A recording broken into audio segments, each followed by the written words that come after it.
Play in Singapore developed over the years, starting from kind of free open play in kampongs and open fields. And as we move towards public housing estates and the urbanization of the city, play became defined in what we know today as playgrounds. I would say the history of public housing in Singapore is the history of evolution, not the history of change. My main responsibility, obviously, was to manage the HDB affairs. And as part of architectural design of the estate, we had to deal with playground design as well. Confident of overcoming the housing problem, they designed blocks more varied in shape and height, paid greater attention to the general surroundings, laying out pedestrian ways with seats in the shade, and designing shopping precincts more generously to counteract the visual impact of the big blocks. After consulting a lot of people, we introduced the HDB precinct concept. A precinct is like 2.5 to 4 hectares each. If you have that kind of land size, people who live inside the precinct would feel an emotional tie with the land. Then we decided that we needed a precinct center. Precinct center is a place for the residents to gather so that we can develop a community spirit. And this is the place that we have to cater for the needs of everybody. Play equipment basically are located in the precinct. First of all, the land area is small, so when you're inside this smallish area surrounded by green boundary, you feel that you belong to this piece of land. That's where we designed the playground for all ages, from the little kids with the sand pit, and then the playground equipment for the slightly older kids.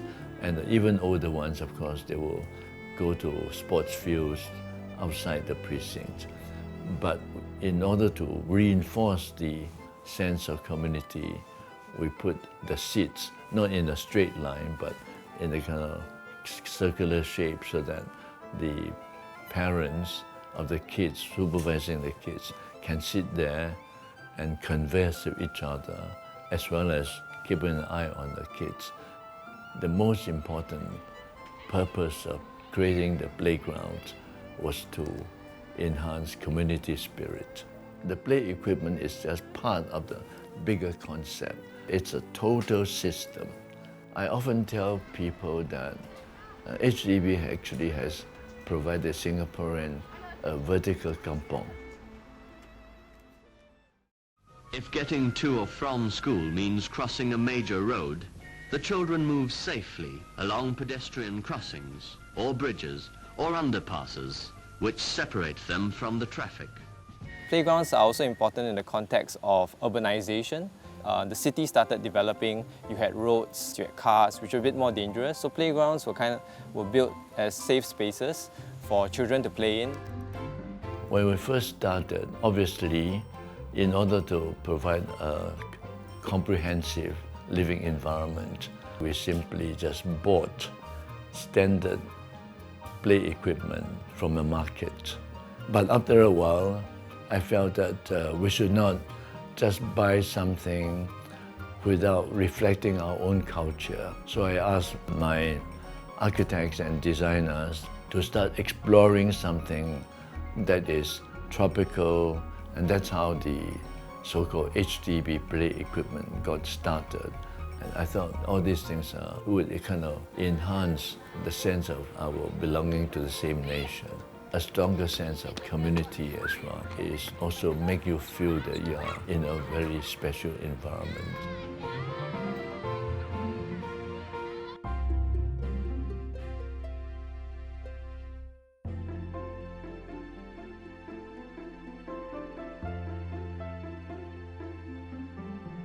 The early playgrounds in Singapore were generally standard equipment imported from overseas. In the 70s, the HDB, as part of their public housing development program, began building and designing their very own playgrounds.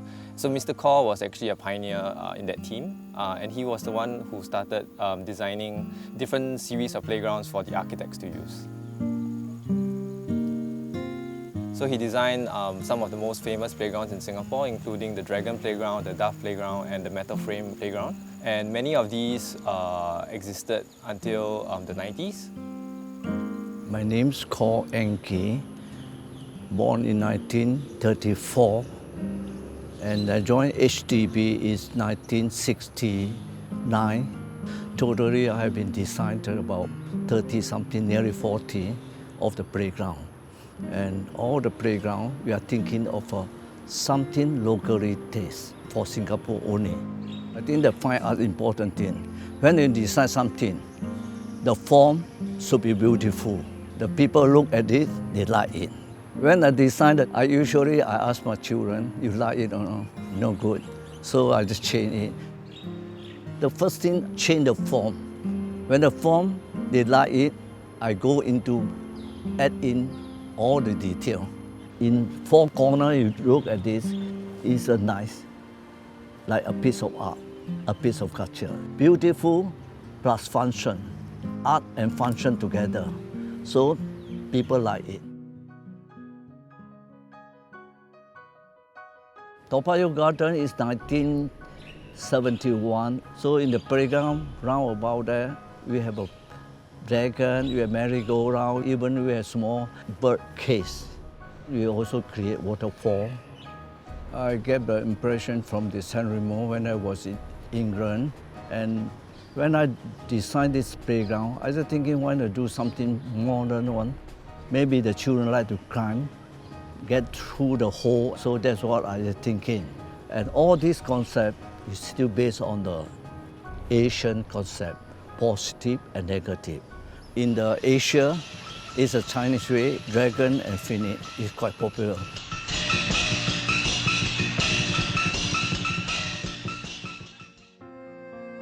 One of the unique materials in the earliest playgrounds designed by HDB and Mr. Kaur, for instance, is the tortoise and rabbit. Those were actually made using Hume pipes. They were made in a factory in Bukit Timah. So Hume pipes are typically used for sewage systems. But Mr. Kaur realized that these smooth concrete pipes were actually perfect for children to play on because they're safe.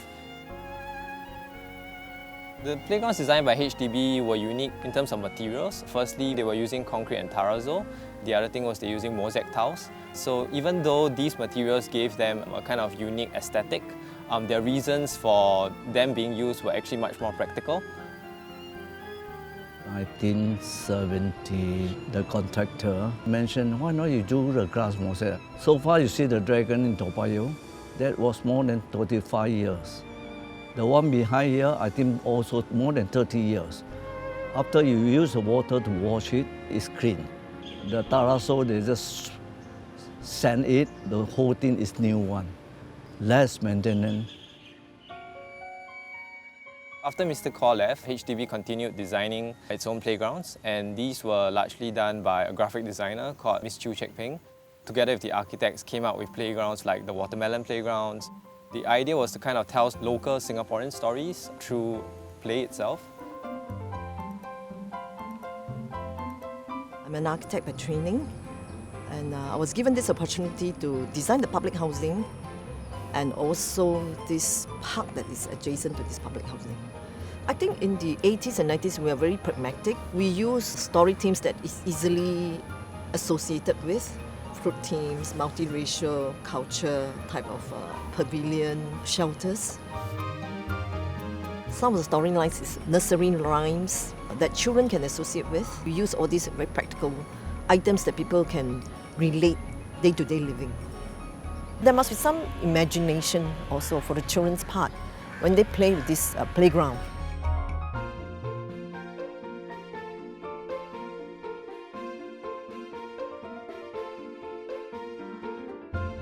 The playgrounds of yesteryear, from a design perspective, they are easily recognizable. The images are local, it's not abstract. The design itself is representational. It's something that people can immediately relate to, right? So that's what have made them iconic.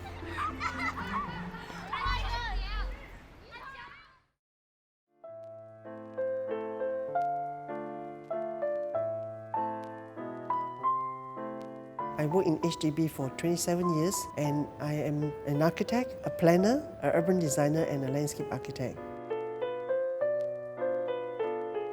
Formerly, I'm the head of the landscape studio from 1989 to 2003. I set a standard and system of checking of children's playground, what type of facilities they are providing in the children's playground, and what is play value.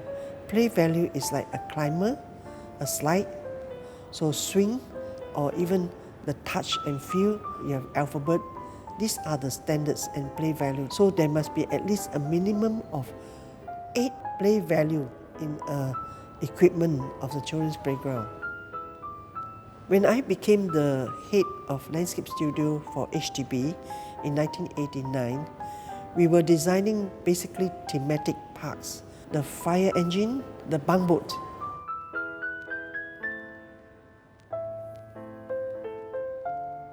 Concepts of playground are decided by architects for each of the neighborhood. For example, in Tampines, where we have this Neighborhood 8 park, we have the theme of fruits because formerly Tampines were orchard.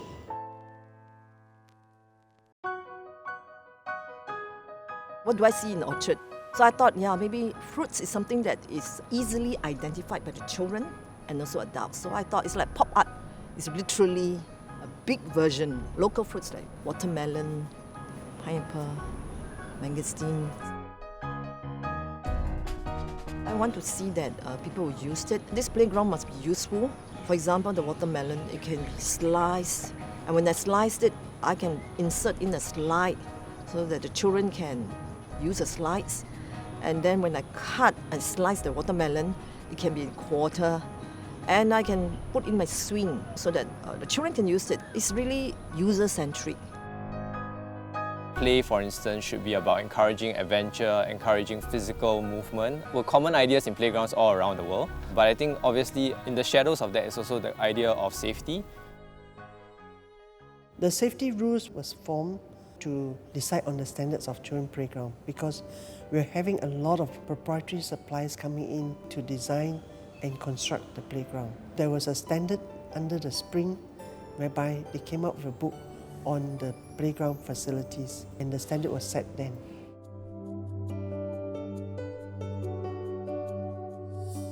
When the proprietary playground came into place and we put in the sand pit, it did not fit in because the sand was abrasive to the children's playground. The paint was being rushed off. We have changed into what we call rubber tiles. These rubber tiles are also very suitable for playground because the thickness of the rubber tile for any child falling down is very safe. I think with the proprietary children's playground, they may look similar, but as you go closer, there's more detailing. For example, there's a play equipment that is learning the alphabet, another play equipment learning the arithmetic.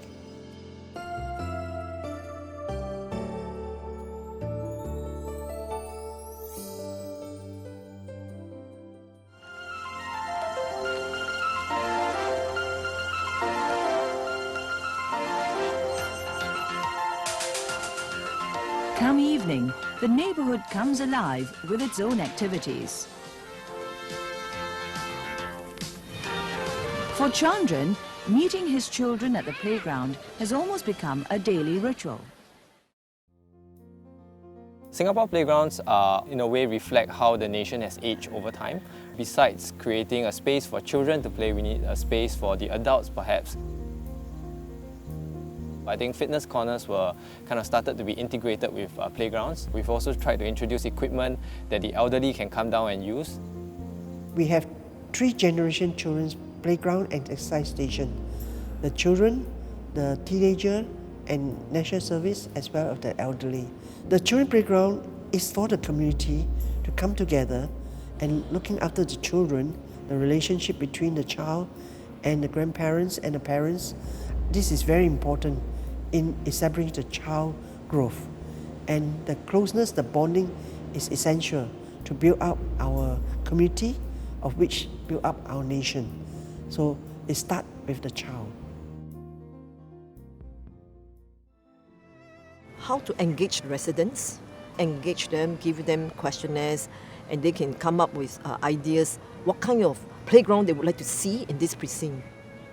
That's something that we are moving on to new journeys, so new ideas that comes in. Going to a playground is not just enjoying yourself, but you also learn how to relate to each other. So these are all part of a growing up experience, and these are experiences that no textbook can teach you. And certainly, I believe that this will help shaping up the character and the intellectual capacity of a human being. My hope is that whatever we provide creates the environment that will be conducive to a wholesome development of a human being. And I think playground is one part of it. These two playgrounds, Dragon and this one, when they see this popular, they go and take photograph. That's all. Children nowadays, they don't really interested in playground. From the MRT to the home, keep on playing the computer game. That's a problem. So in future, the playground should be some sort of IT problem to insert in. Otherwise, I think not easy to attract them. Playgrounds can create memories because these are structures that kids grow up in and kids get to encounter every day. Children prefer digital interfaces, for instance. I think parents themselves would want to see their children outdoors more. So I think because of that, there will be a continued reason for playgrounds to exist. I would like to see more trees, landscape to soften the built environment so that people can enjoy the playground and also enjoy the shade in the tropical climate. Playground will continue to be relevant to our life. When a kid grows up, they need to be in touch with the earth. They have to be in the playground. Feel the texture of the grass, feel the texture of sand, feel the texture of earth. And then they develop an emotional relation with nature.